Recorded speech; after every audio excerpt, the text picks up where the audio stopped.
Hello, this is Uwe from Lost in Travel Guides. Today I'm here in Bogota and we jump virtually into another time zone.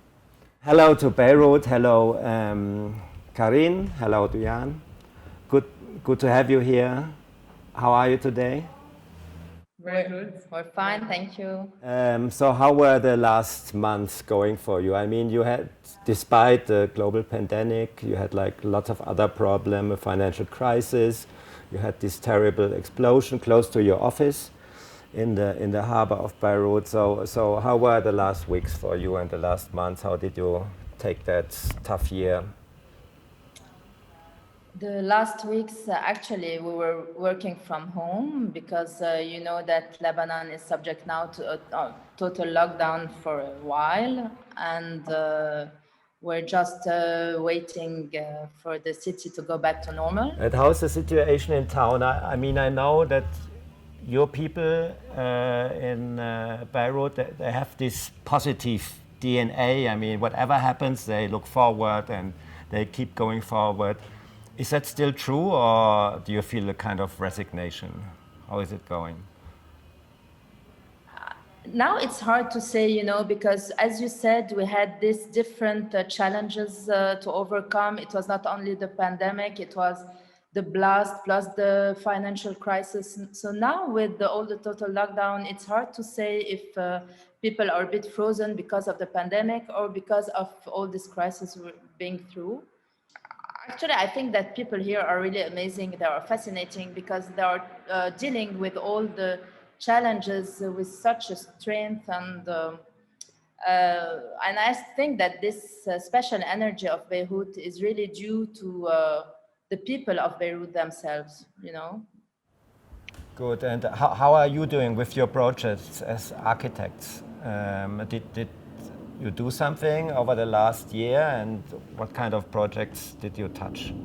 Actually, after the explosion and also being so close to the port and our offices being completely destroyed, and unfortunately one of our architects was still in the office when the blast occurred, so she was really badly hurt in her face and hands.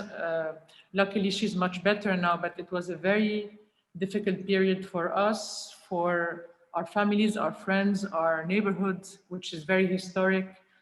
And it actually took us a bit of time to rebuild the office and also rebuild ourselves. But also there was something really amazing about the Lebanese people, is that a few maybe weeks after the explosion, we still got phone calls for new projects. So I really didn't expect the phone to even ring.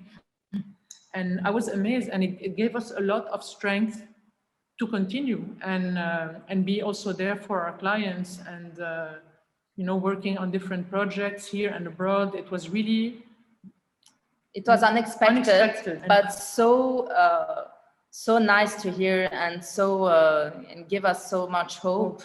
What could be like a positive image, like what in your dreams, if this is over, the pandemic gets better, and where would you see, or where would you like to see the city, let's say in 1, 2, 3 years? Do you have like a utopia or like a vision how the city could develop in a positive way? I mean, there's, you know, if you look at the port now, there's this like concrete silo, you know, that's, despite the explosion, still standing there, even if it's half like cut through.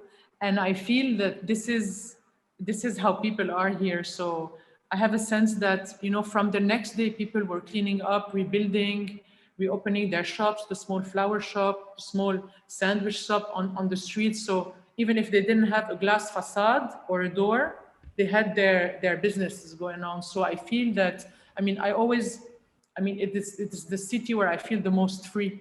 And people think sometimes I'm crazy that no matter the challenges, we still have this, like, we are staying here and we will be. So I always have hope for Beirut and for Lebanon, that it will be even better every time. And I think the explosion, because it erased so much, after rebuilding this office, we had the sense that we can actually do maybe better next time, you know, new politicians, new economy, new us, new architecture.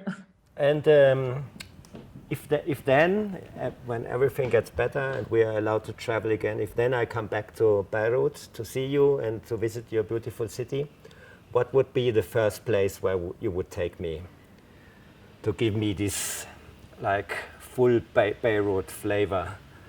Where would we go? Vas-y. The first time I traveled to New York, I knew I had to go to Times Square, you know, to have a feel of everything I saw in the movies, and then I could go somewhere else. So I think today you have to pass by the port to understand what happened to the city, and then you will find your marks back in the little streets that you know right there. But I think this will be maybe the first visit. Yes, because when you will arrive to Lebanon, maybe you will not notice directly that there is a change or something, except if you have a walk to the port and have a walk to the old streets that you know, Uwe, Gemaise, Marokais, all this area around the port is really damaged in a way, and carries the cars and, you know, these empty buildings, this empty street, but being rebuilt. And with the help of so many friends of Lebanon, and this is amazing.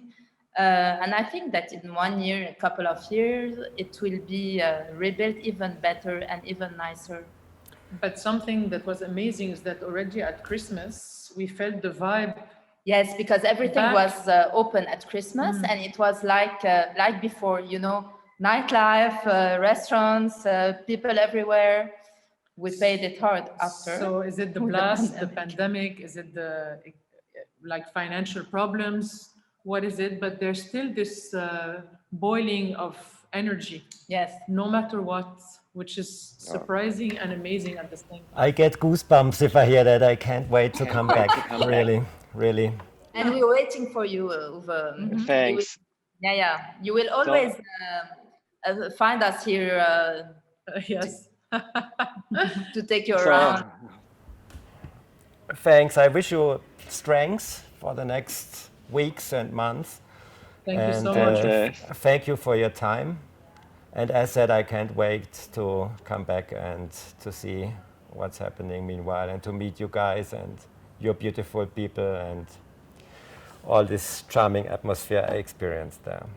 Okay, perfect. Thank you so much. Thank you. Bye. All right. Ciao.